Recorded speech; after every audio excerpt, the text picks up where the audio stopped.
బిస్మిల్లాహిర్రహ్మానిర్రహీం. అస్సలాము అలైకుం వరహమతుల్లాహి వబరకాతుహు. ఫ్రెండ్స్, దర్సే ఖురాన్ తెలుగు అనువాదం శీర్షికలో ఈరోజు 75వ సూరహ అల్ ఖియామహ్ అనువాదాన్ని చదువుదాం. అల్ ఖియామహ్ అంటే పునరుత్థానం.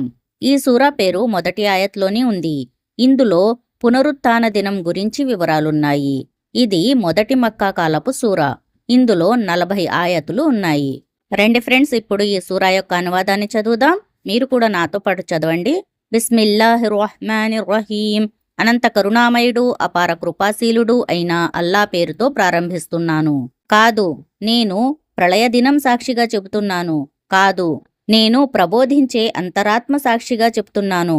మేము మానవుని ఎముకలను జత చేయలేమని అతడు అనుకుంటున్నాడా? ఎందుకు జత చేయలేము? మేము అతని వ్రేళ్ల కొసలను సైతం సముచితమైన రీతిలో రూపొందించగల సమర్థులం. కాని మానవుడు ఇక ముందు కూడా దుష్కార్యాలు చేయగోరుతున్నాడు. ఆ ప్రళయదినం అసలు ఎప్పుడు వస్తుంది అని ప్రశ్నిస్తున్నాడు.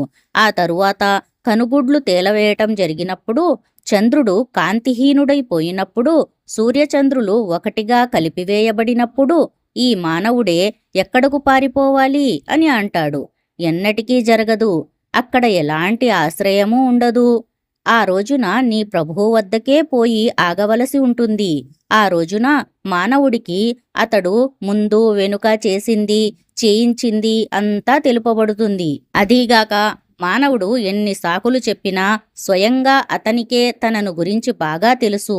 ఓ ప్రవక్త, ఈ వహీని త్వరగా జ్ఞాపకం చేసుకోవటానికి నీ నాలుకను ఆడించకు. దీనిని జ్ఞాపకం చేయించటం, చదివించటం మా బాధ్యత. కనుక మేము దీనిని పఠిస్తున్నప్పుడు నీవు ఆ పారాయణాన్ని శ్రద్ధగా ఆలకించు. ఇంకా దాని భావం అర్థమయ్యేలా చేయటం కూడా మా బాధ్యతే. ఎంత మాత్రం కాదు. అసలు విషయం ఏమిటంటే, మీరు త్వరగా లభ్యమయ్యే వస్తువుల పట్ల, అంటే ఇహలోకం పట్ల వ్యామోహం పెంచుకుంటున్నారు. పరలోకాన్ని విడిచిపెడుతున్నారు. ఆ రోజున కొందరి ముఖాలు కళకళలాడుతూ ఉంటాయి. తమ ప్రభువు వైపు చూస్తూ ఉంటారు. కొందరి ముఖాలు చిన్నబోయి ఉంటాయి. తమ పట్ల నడుములు విరిగే విధంగా వ్యవహరించవచ్చని వారు అనుకుంటూ ఉంటారు. ఎంత మాత్రం కాదు. ప్రాణం గొంతులోకి వచ్చినప్పుడు మంత్రించి ఊదే వారెవరైనా ఉన్నారా అని అనబడినప్పుడు ఇది ప్రపంచం నుండి వేరైపోయే సమయమని మనిషి తెలుసుకుంటాడు. ఒక కాలుతో మరొక కాలు కలిసిపోయినప్పుడు అది నీ ప్రభువు వైపునకు తరలిపోయే రోజు అవుతుంది. కాని అతడు సత్యాన్ని నమ్మలేదు, నమాజును చేయలేదు. అంతేకాదు, తిరస్కరించి ముఖం తిప్పుకున్నాడు. ఆ తరువాత నిక్కుతూ నీలుగుతూ తన ఇంటివారి దగ్గరకు వెళ్ళిపోయాడు. ఈ వైఖరి నీకు మాత్రమే చెల్లుతుంది, నీకు మాత్రమే శోభిస్తుంది. అవును, ఈ వైఖరి నీకు మాత్రమే చెల్లుతుంది, నీకు మాత్రమే శోభిస్తుంది. మానవుడు తనను విచ్చలవిడిగా వదిలిపెట్టటం జరుగుతుందని భావిస్తున్నాడా? అతడు తల్లి గర్భంలో కార్చబడిన నీచమైన ఒక నీటి బిందువు కాడా? తరువాత అతడు ఒక నెత్తుటి ముద్దగా మారాడు. ఆ తరువాత అల్లా అతని శరీరాన్ని తయారు చేశాడు. ఆపై అతని అవయవాలను రూపొందించాడు. అటుపై దాని నుండి స్త్రీ పురుషుల 2 రకాల జాతులను సృష్టించాడు. అలాంటప్పుడు ఆయన మరణించిన వారిని మళ్లీ బ్రతికించలేడా? అల్హమ్దులిల్లా, ఇంతటితో ఈ సూర యొక్క అనువాదం పూర్తి అయినది. ఇన్షాల్లా ఇప్పుడు 76వ సూరా అద్దహర్ యొక్క అనువాదాన్ని చదువుదాం. అద్దహర్ అంటే కాలచక్రం, సమయం అని అర్థాలు ఉన్నాయి. ఈ సూరాని అల్ ఇన్సాన్ అని కూడా అంటారు. అంటే మానవుడు అని అర్థం. ఈ 2 పదాలు మొదటి ఆయత్లోనే ఉన్నాయి. ప్రవక్త సల్లల్లాహు అలైహి వసల్లం వారు జుమా రోజు ఫజ్ర్ నమాజులో 32వ సూరహ సజిదా మరియు 76వ సూరహ దహర్ చదివేవారు. చాలామంది వ్యాఖ్యాతల అభిప్రాయంలో ఈ సూర మదీనాలో అవతరింపచేయబడింది. ఇందులో 31 ఆయతులు ఉన్నాయి. బిస్మిల్లాహిర్రహ్మానిర్రహీం. అనంత కరుణామయుడు, అపార కృపాశీలుడు అయిన అల్లా పేరుతో ప్రారంభిస్తున్నాను. అనంతమైన కాలంలో మానవుడు చెప్పుకోదగిన వస్తువు కాకుండా ఉండిన సమయం ఏదైనా అతనిపై గడిచిందా? మేము మానవుణ్ణి పరీక్షించటానికి అతనిని ఒక మిశ్రమ వీర్య బిందువుతో సృష్టించాము. ఈ లక్ష్యం కోసం మేము అతనిని వినేవాడుగా, చూసేవాడుగా చేశాము. మేము అతనికి మార్గం చూపాము. ఇక అతను కృతజ్ఞతలు తెలిపేవాడైనా కావచ్చు, లేదా సత్యాన్ని తిరస్కరించేవాడైనా కావచ్చు. సత్య తిరస్కారుల కొరకు మేము సంకెళ్లను, కంఠపాశాలను, మండే అగ్నిని సిద్ధపరిచి ఉంచాము. సజ్జనులు స్వర్గంలో కర్పూర జలం కలిపిన మధుపాత్రలను సేవిస్తారు. ఇది ప్రవహించే ఒక సెలయేరు. దైవదాసులు దాని నీటితో పాటు మద్యం సేవిస్తారు. వారు తాము కోరిన చోటికి దాని పాయలను సులభంగా తీసుకుపోతారు.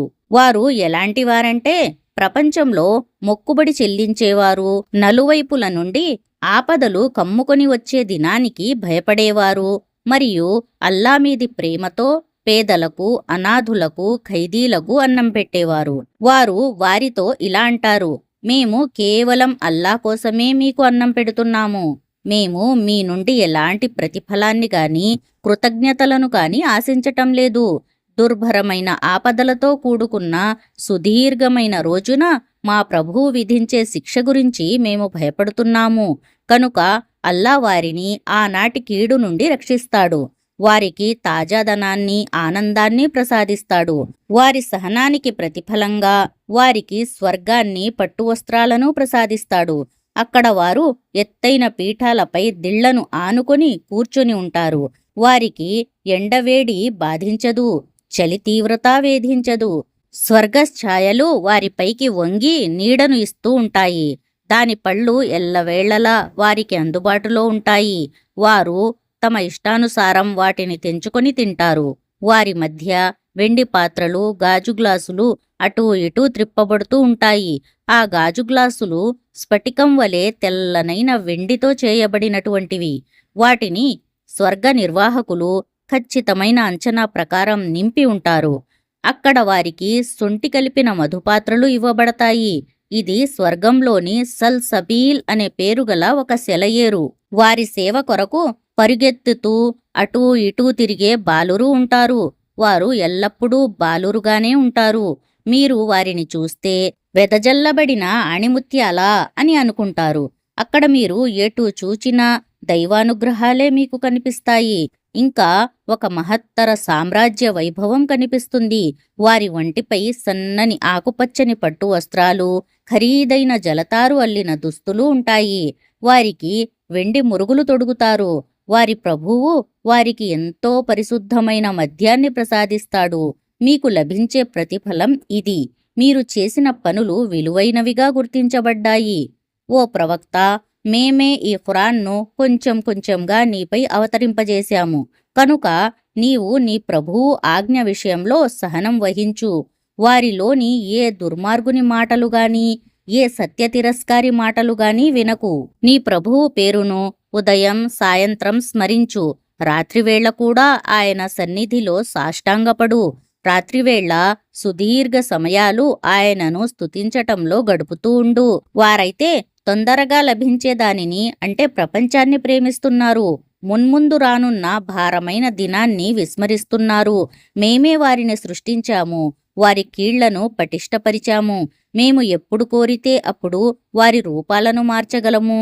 ఇదొక హితోపదేశం. ఇప్పుడిక ఇష్టమైన వారు తమ ప్రభువు వైపునకు పోయే మార్గాన్ని అవలంబించవచ్చు.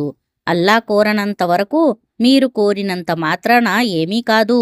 నిశ్చయంగా అల్లా గొప్ప జ్ఞాని, గొప్ప వివేకి. తాను కోరిన వారిని తన కారుణ్య ఛాయల్లోనికి తీసుకుంటాడు.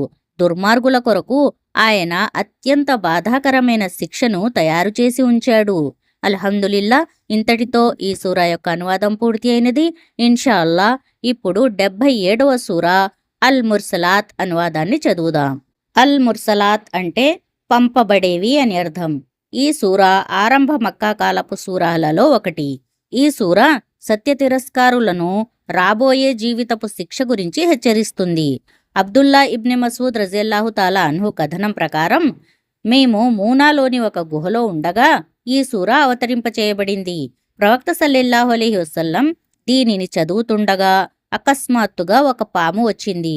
ప్రవక్త సల్లల్లాహు అలైహి వసల్లం దానిని చంపమన్నారు. కాని అది త్వరగా వెళ్ళిపోయింది.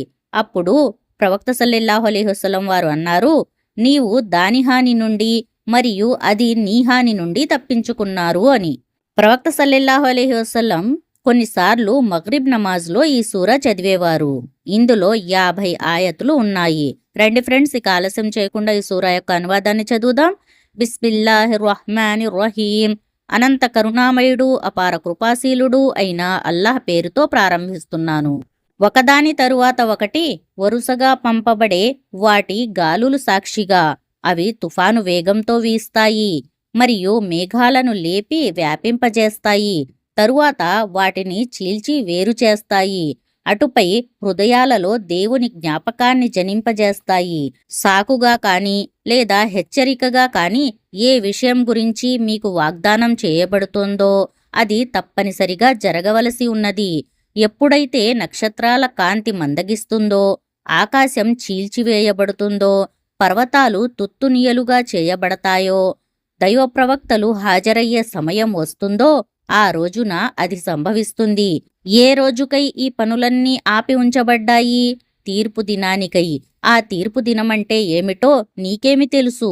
ఆ రోజున సత్య తిరస్కారులకు వినాశం కలుగుతుంది. మేము పూర్వీకులను నాశనం చేయలేదా? తరువాత మేము రాబోవు వారిని కూడా వారి వెనుకనే పంపుతాము. నేరస్తుల పట్ల మేము ఇలానే వ్యవహరిస్తూ ఉంటాము. సత్య తిరస్కారులకు ఆ రోజున వినాశం కలుగుతుంది. మేము తుచ్చమైన నీటితో మిమ్మల్ని పుట్టించలేదా? ఒక నిర్ణీత కాలం వరకు దానిని ఒక సురక్షిత ప్రదేశంలో నిలిపి ఉంచలేదా? చూడండి, మేము దీనిని చేయగల సామర్థ్యాన్ని కలిగి ఉన్నాము. కనుక మేము ఎంతో గొప్ప శక్తి సామర్థ్యాలు కలవారము. సత్య తిరస్కారులకు ఆ రోజున వినాశం కలుగుతుంది. భూమిని మేము జీవులను నిర్జీవులను సమీకరించే స్థానంగా చేయలేదా? అందులో ఎత్తైన పర్వతాలను అమర్చలేదా? మీకు త్రాగటానికి మంచినీరు ప్రసాదించలేదా? ఆ రోజున సత్య తిరస్కారులకు వినాశం కలుగుతుంది. ఇక పదండి, మీరు తిరస్కరిస్తూ ఉండిన దాని వైపునకే నడవండి. 3 శాఖలుగా చీలిపోయే నీడవైపునకు. అది చల్లదనాన్ని ఇచ్చేది కాదు, అగ్ని బారి నుండి రక్షించేది కాదు. ఆ అగ్ని మేడల వంటి పెద్ద పెద్ద రవ్వలను విసురుతుంది. ఆ రవ్వలు ఎగురుతూ పసుపు పచ్చని వంటెలవలే కనిపిస్తాయి. ఆ రోజున సత్య తిరస్కారులకు వినాశం కలుగుతుంది.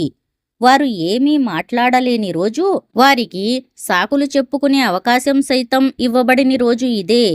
ఆ రోజున సత్య తిరస్కారులకు వినాశం కలుగుతుంది. ఇది తీర్పు దినం.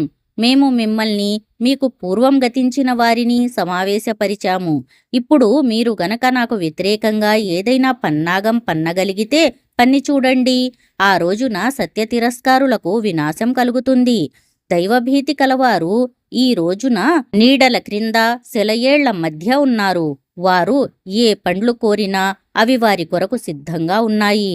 హాయిగా తినండి, త్రాగండి, మీరు చేస్తూ ఉండిన కర్మలకు ప్రతిఫలంగా. మేము సజ్జనులకు ఇటువంటి ప్రతిఫలాన్నే ఇస్తూ ఉంటాము. ఆ రోజున సత్య తిరస్కారులకు వినాశం కలుగుతుంది. కొన్నాళ్లపాటు హాయిగా తినండి, సుఖంగా అనుభవించండి. నిజానికి మీరు అపరాధులు. ఆ రోజున సత్య తిరస్కారులకు వినాశం కలుగుతుంది. వారితో అల్లా ముందు తలవంచండి అని అన్నప్పుడు వారు తలవంచరు. ఆ రోజున సత్య తిరస్కారులకు వినాశం కలుగుతుంది. ఇక ఈ ఖురాన్ తరువాత మరొక విషయమేముంటుంది వారు విశ్వసించటానికి? అల్హమ్దులిల్లా, ఇంతటితో ఈ సూర యొక్క అనువాదం పూర్తి అయినది. అల్లాహ్ తాలా మనందరికీ ఖురాన్ని చదివి బాగా అర్థం చేసుకుని వాటిపై అమలు చేసే భాగ్యాన్ని కలిగించుగాక. ఆమీన్ యా రబ్బుల్ ఆలమీన్. ఫ్రెండ్స్, మీకు మా ఈ వీడియో నచ్చినట్లయితే లైక్ చేయండి, షేర్ చేయండి. మరిన్ని ఇలాంటి వీడియోస్ కొరకు ఖురాన్ వెలుగు ఛానల్ని సబ్స్క్రైబ్ చేయండి. మా ఛానల్లో మీకు పూర్తి ఖురాన్ తెలుగు అనువాదం, తెలుగు హదీసులు లభిస్తాయి మరియు దువాలు, సూరాలు నేర్పబడతాయి. జజాకల్లాహు ఖైరన్ కసీరా. అస్సలాము అలైకుం వరహ్మతుల్లాహి వబరకాతుహు.